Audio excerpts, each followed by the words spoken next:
أنا قيبتي سديدات وايهي إيا شيكوينكي قراد ويلوال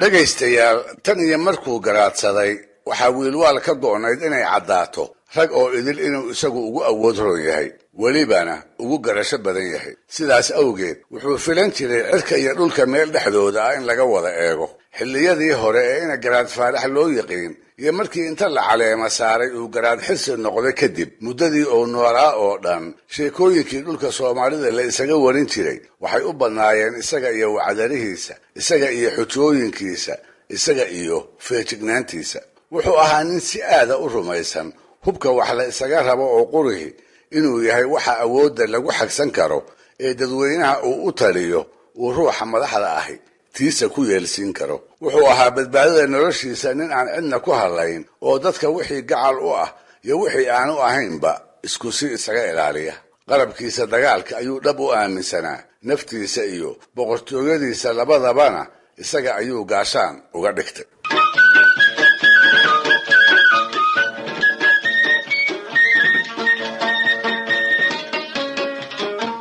arrintaana waxaa loo heli karaa tusaalayaal fara badan madaxdigase waxaa ugu darayd wiilwaal iyo wadaaddo dhacdadii la baxday taasoo aynu ka garan karayno meeshii fogayd ee qalabka dagaalku uu kaga yeelay waxaa la yidhi maalin maalmaha ka mid a ayuu aqaladiisa wuxuu ku marti sooray wadaaddo dhowr iyo 10 ah oo ka tirsanaa dadkii uu u talin jiray iyo qaar degmada dool ku yimid labadaba aqoonta diinta oo ay ka sinaayeen ka sokow waxaa ku jiray qaar xaaje hebel loogu yeero oo taa awgeedna si weyn ay bulshadu ugu maamuusi jirtay si wanaagsan iyo sidii nin garaada lagu yiqiin ayuu u sooray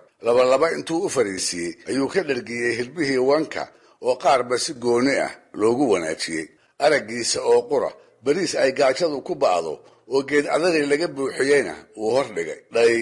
suusac iyo karuur caanihii geelana wuu ka durduuray oo martida cad iyo caano oo keliya laguma sooree midhax iyo jalbeebna waa loogu iidaamaaye intuu weji furan la dhex fadhiistay ayuu u deexday ilaa ay cunnadii ku degtay oo intay hurda qabatay ay wada lulmoodeen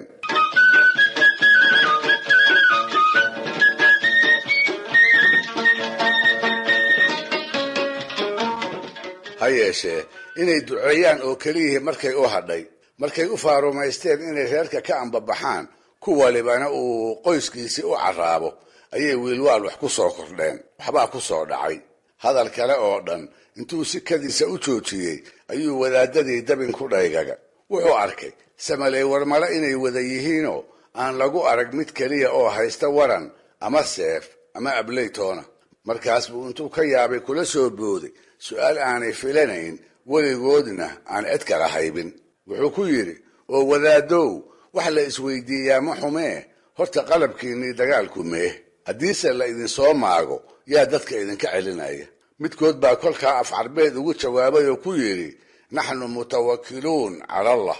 oo uu ula jeeday annagu eebbe ayaannu tala saaranaayoo cidna kama baqno dabadeedna iyagii oo aan weli halkoodii ka kicin ayuu wiilwaal aqalkii dibadda uga baxay in yar hadduu ka maqnaa oo uu ku soo noqdayna waxay ka maqleen wax ay la wareereen wuxuu ku yidhi awyaalow intii aan idinka maqnaa waxaan sabada la taagnaa xidiga sheeg waxyaqaan ah aniguna aan ku kalsoonahay wuxuu ii sheegay in naftaydu ay halis ku jirto oo dhibaato aan ka soo waaqsi lahayn ay igu dhacayso haddii aanan dilin wadaadadiinna halkan fadhiya midkood kolka si aanan dhammaantiin idiin warjeefin waxaa ila habboon inaad iska soo saartaan wadaadkii aan gowrici lahaa arrintuna ogaada oo waa degdeg haddiiba wadaad ka mid ah ayay soo muquuniyeen intay farta ugu fiiqeen kii oo argagaxsan buu sidii ari iideed intuu dhegta u soo qabsaday dibadda ula soo baxay oo wax ma yeeline aqaladiisa midkood dhex fadhiisiyey isla markiibana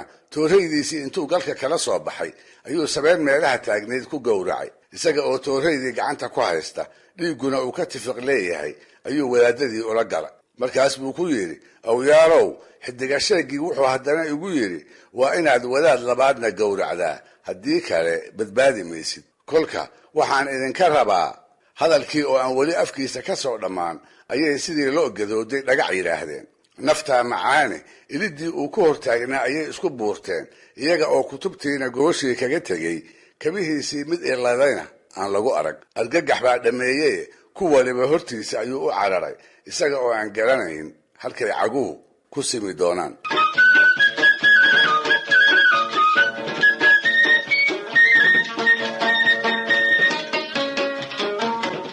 waxay sii cararaanba markuu istusay inay xuurta la dhaqaaqi la'yihiin oo qorraxdiina ay baalka sii dhiganayso ayuu wiilwaal wuxuu ka daba diray dhallinyaro fardooley ah oo reerka ku soo celisa kuwaas ayaa midba meel ka soo helay iyaga oo ka dhaadhiciyey garaadku inaanu wadaadkii hore dilin iyagana dili doonine uu arrinta xujo uga dan lahaa xujo uu ku muujinayay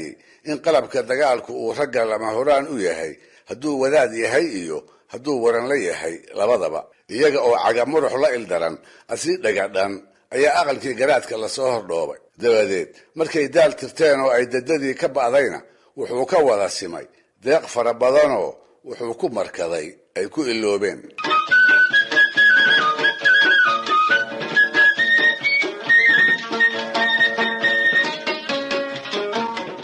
wadaad haddaba culimmadii maalintaa ku jiray oo ay muuqato in tusaalihii garaadku uu ku daxay ayaa waayadii dambe waxaa la arki jiray mar walba isaga oo gacanta midig ee waran deelaysan ku wata isla markaasna kitaabka qur-aanka ahi uu garabka uga laalaado maalin dambe ayaa ina dhallinyari wuxuu ku yidhi awgayow labadaani ismaba lehee maxaad u wada sidataa maad mid iska dhigtid wadaadkiina wuxuu ku jawaabay weer uu inankii la yaabay asuu wiilwaal madaxa u ruuxi lahaa waa weedhii ahayd maandhow kitaabkana eebbaan u sitaa warankana aadane